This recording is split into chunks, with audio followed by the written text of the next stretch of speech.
Ancient Athens was a city of marble and gold. It was a place of art, power, and great ideas. But among the rich politicians and famous poets, there was one man who did not fit in. His name was Socrates. He did not wear expensive clothes or live in a palace. Instead, he spent his days in the middle of the crowded market.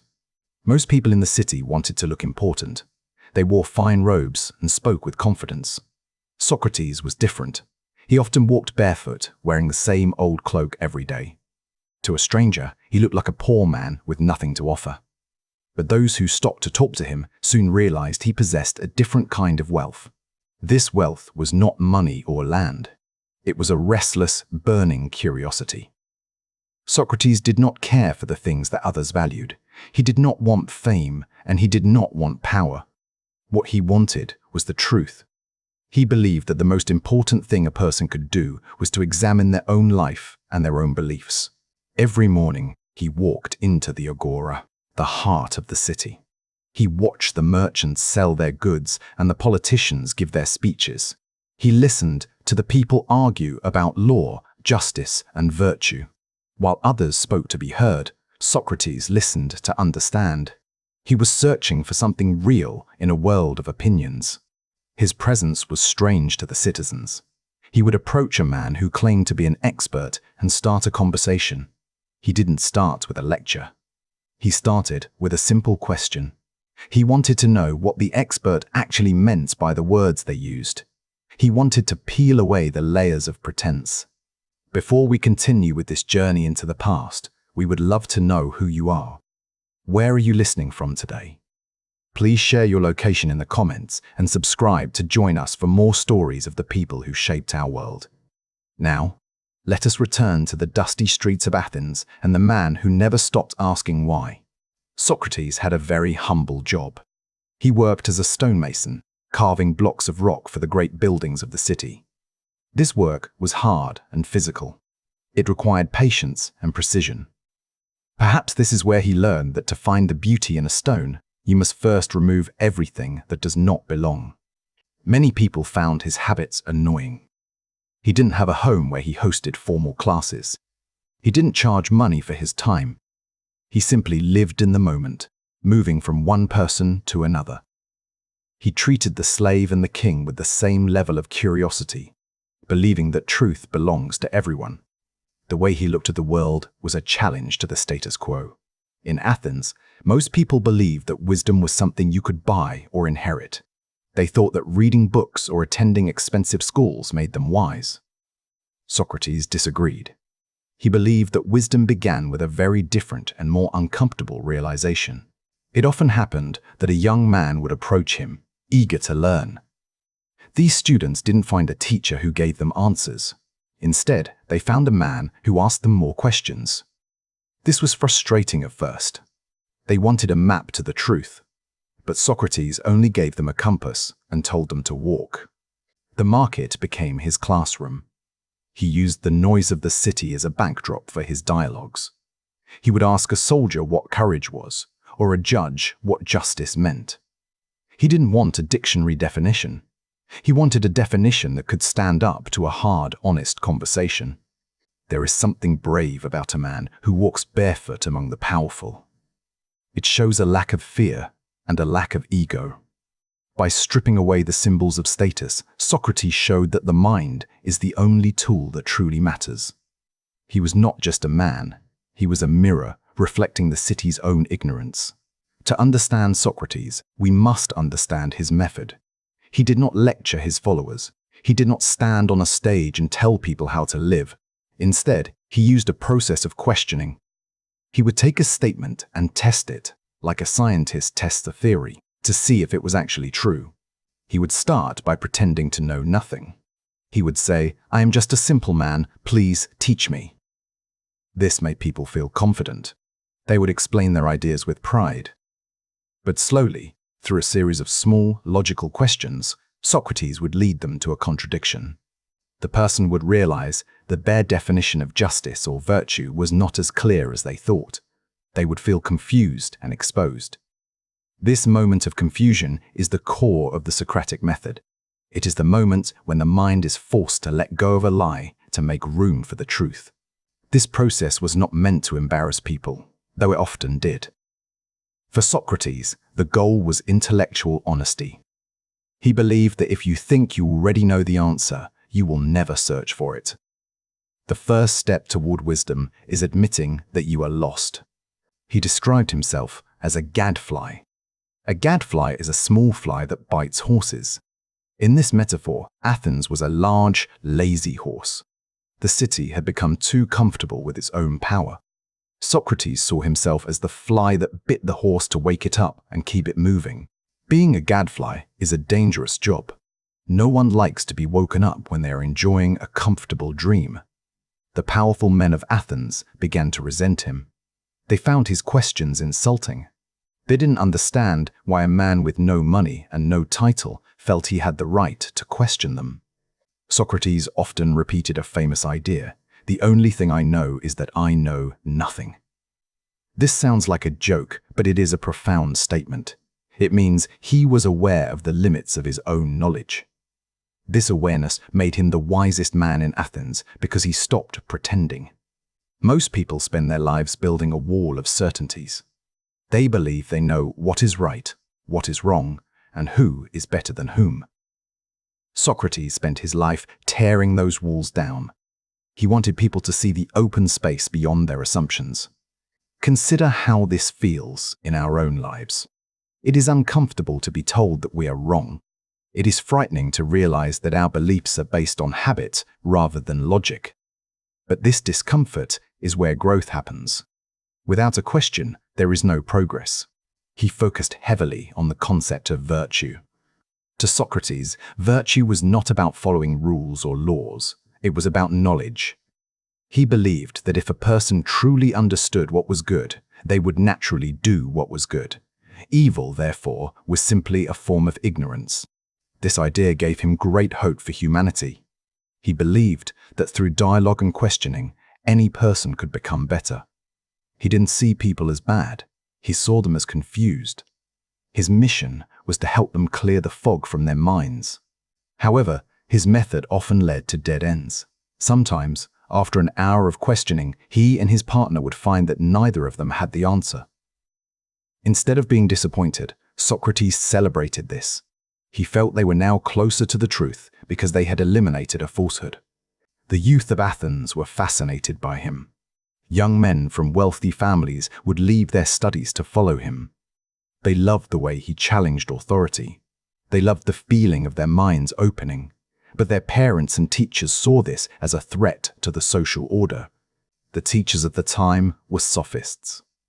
These were professional speakers who charged money to teach people how to win arguments. For the sophists, it didn't matter if a statement was true. It only mattered if it sounded convincing. Socrates hated this approach. He cared about the truth, not the victory.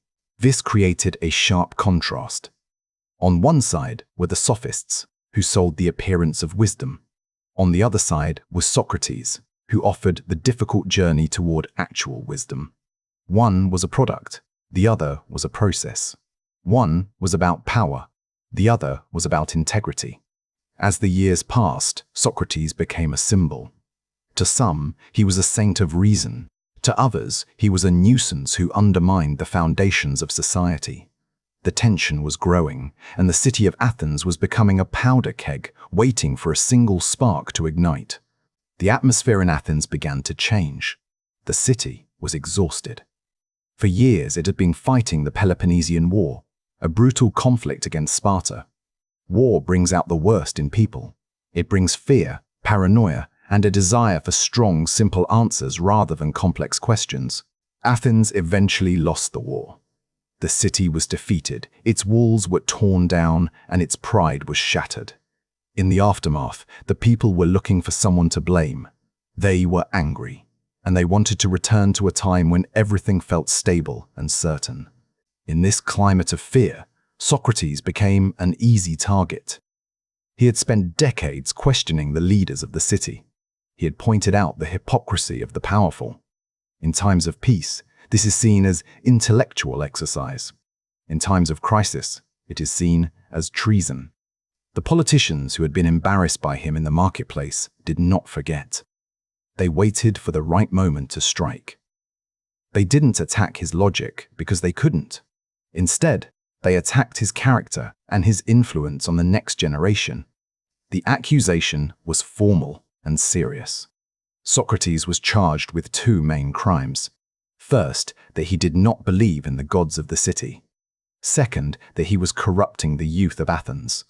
These were not just legal charges, they were political weapons designed to silence him. Corrupting the youth was a powerful accusation. It suggested that Socrates was teaching young men to dislike their fathers and to doubt the laws of the state. The accusers argued that he was creating a generation of rebels who no longer respected tradition. Socrates did not deny that he questioned tradition, but he argued that questioning is the highest form of respect. By asking if a law was just, he was trying to make the law better. He wasn't teaching rebellion, he was teaching critical thinking. The arrest of Socrates was a shock to his friends, but not to him. He had always known that his life would lead to this point. He had lived his life in the public eye, and he knew that truth often makes enemies of those who profit from lies.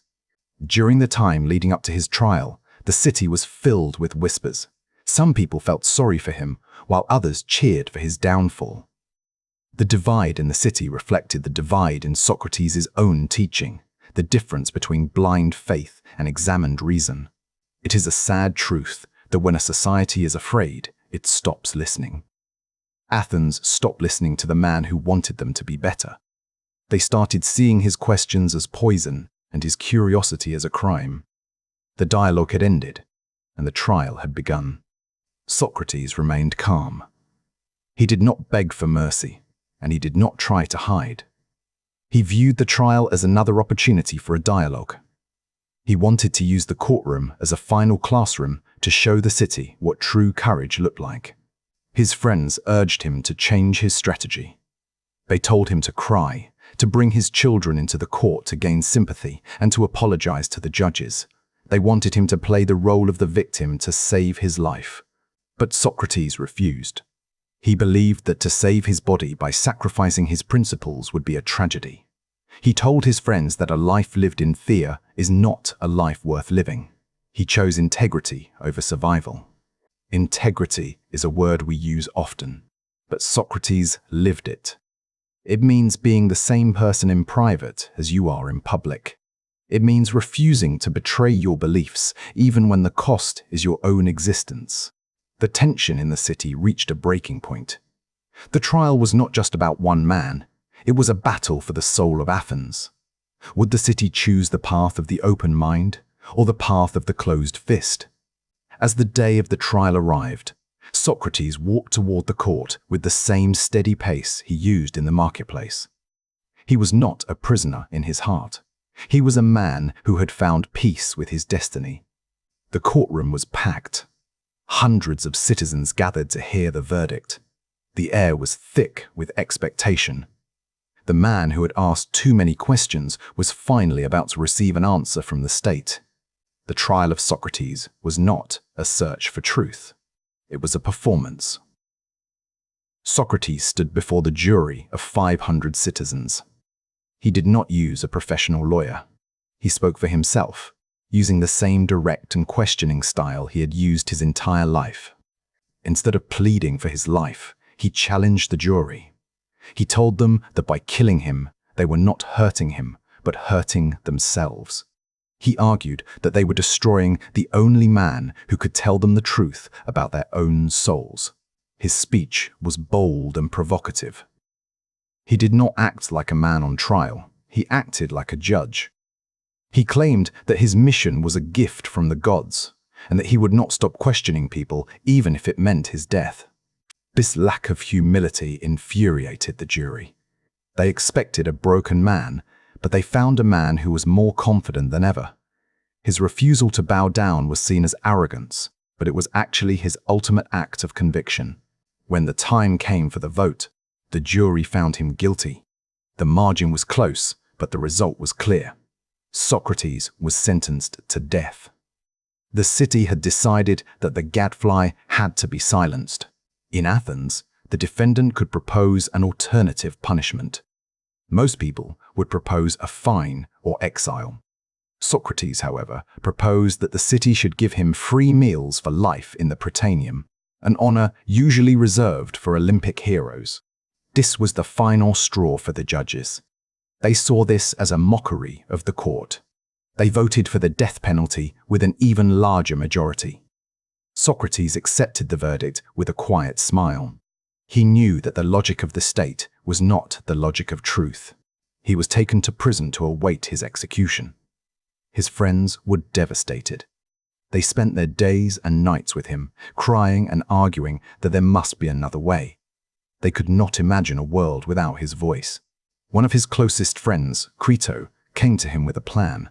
Crito had used his influence to bribe the guards. He told Socrates that he could escape easily. A ship was waiting to take him to a safe city where he could continue teaching. For a moment, there was a flicker of hope. But Socrates asked Crito a question. Is it right to break a law just because it is inconvenient? He argued that he had lived in Athens all his life and had benefited from its laws. He believed that if he ran away, he would be proving his accusers right. He would be showing that he was a lawbreaker and a hypocrite.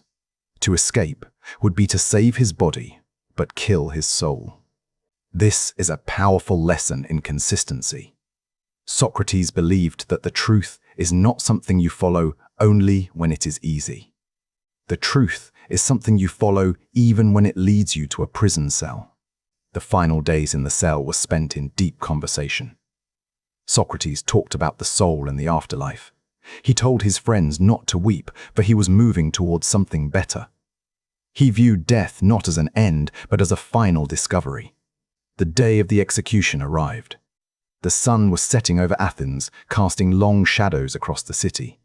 His friends were sobbing, but Socrates remained the calmest person in the room. He spent his last hour talking about the immortality of the mind. The executioner brought a cup of hemlock, a poisonous plant. It was a quick but cold death. Socrates took the cup in his hand. He did not tremble. He looked at the liquid and then at his friends. Before he drank, he mentioned that he owed a small debt to the god Asclepius, the god of healing.